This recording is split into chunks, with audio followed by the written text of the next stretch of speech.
최세영, 범죄도시로 다시 주목받고 있는 인간보다 못한 범죄자이다. 필리핀 한인 납치단을 만들어 필리핀에서 최소 19회에 걸쳐 한국인들을 납치하여 공갈 갈취하고 때로는 살해한 범죄 조직이다. 배우 손석구가 강의 상역을 맡았는데 그 역할은 최세영하고 많이 닮았다. 실제로 영화 범죄도시가 해당 사건을 모티브로 제작되었다.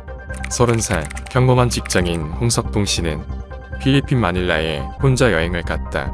그러던 어느 날 어머니께 전화가 왔는데 여행 중 현지 여자를 알게 되었는데 알고 보니 미성년자였고 그 여자의 가족들이 합의금 1000만 원을 요구했는데 여행을 간 아들이 돈을 보내달라는 게 마음이 불편했지만 아들을 먼저 도와줘야 하니 돈을 입금해줬다고 한다. 그렇게 돈을 입금해주자 이후 아들과 연락이 되지 않고 시간이 지났음에도 전화를 받지 않았고 출국 당일에 비행기도 타지 않은 홍석동 씨. 어머니는 바로 경찰에 신고를 했으나 경찰은 카지노 가서 돈이 떨어지면 연락이 올 것이니 기다리라는 말을 했다고 하여 누리꾼들의 분노를 일으켰다. 평소 어머니를 실망시킨 적 없던 아들이고 절대 그럴 애가 아니라고 생각해서 한국 대사관에 어머니가 직접 도움을 청했고 그렇게 대사관에서 보내온 사진이 더욱 충격적이었다. 바로 어머니가 보낸 돈을 찾는 사람은 아들 석동 씨가 아닌 모르는 사람이었다. 그는 필리핀 연쇄 납치 강도단의 막내로 덜미가 잡힌 납치 사건 핵심 용의자 뚱이. 결국 밝혀진 그들의 수법은 이랬다.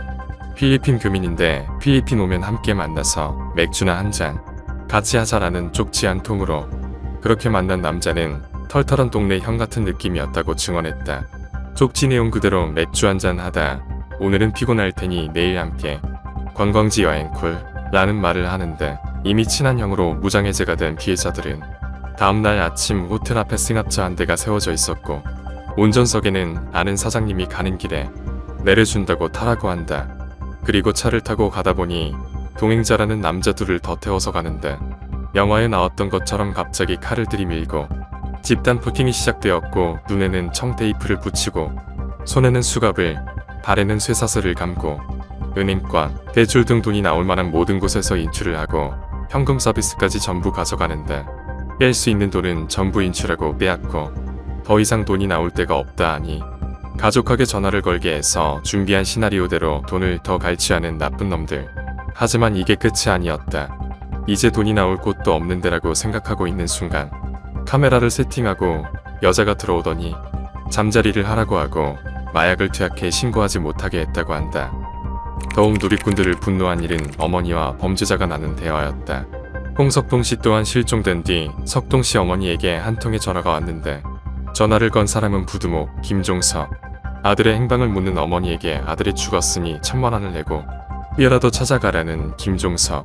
진짜 사람이 아니라 악마가 아닐까. 하지만 교도소에 간 부두목 김종석은 아들의 위치를 끝까지 알려주지 않고 교도소에서 자살한다.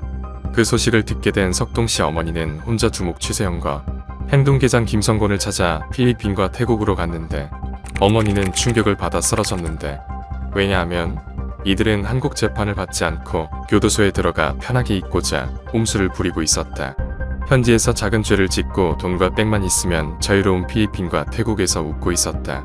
어머니는 최세영, 김성곤을 찾아가 아들의 시신이 있는 곳이라도 말해달라 애원하지만 이들은 또 비웃었다. 그렇게 며칠이 지나고 청송교도소에서 부산경찰서로 한 통의 편지가 왔는데 그토록 찾던 홍석동 씨의 시신이 있는 장소였다. 누가 이런 편지를 보낸 것일까? 이 편지는 연쇄 납치 사건 용의자 뚱이가 수감되어 있는 청송교도소에서 온 편지였는데 보낸 사람은 수감 동료에게 온 것. 자랑처럼 늘어놓았던 필리핀에서의 일들.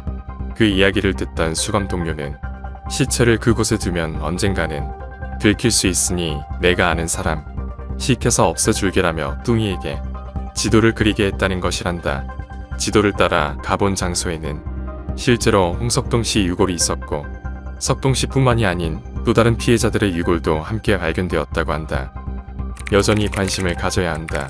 왜냐하면 최세영은 우리나라 감옥에서 무기징역으로 살고 있지만 용의자 김성곤은 죄송한 일정이 무기한 연기됐다고는 하지만 임시 인도라 언제든 상황이 달라질 수 있다. 그곳에는 어때? 편할 줄 알았겠지만 그곳은 더 지옥이길 바란다.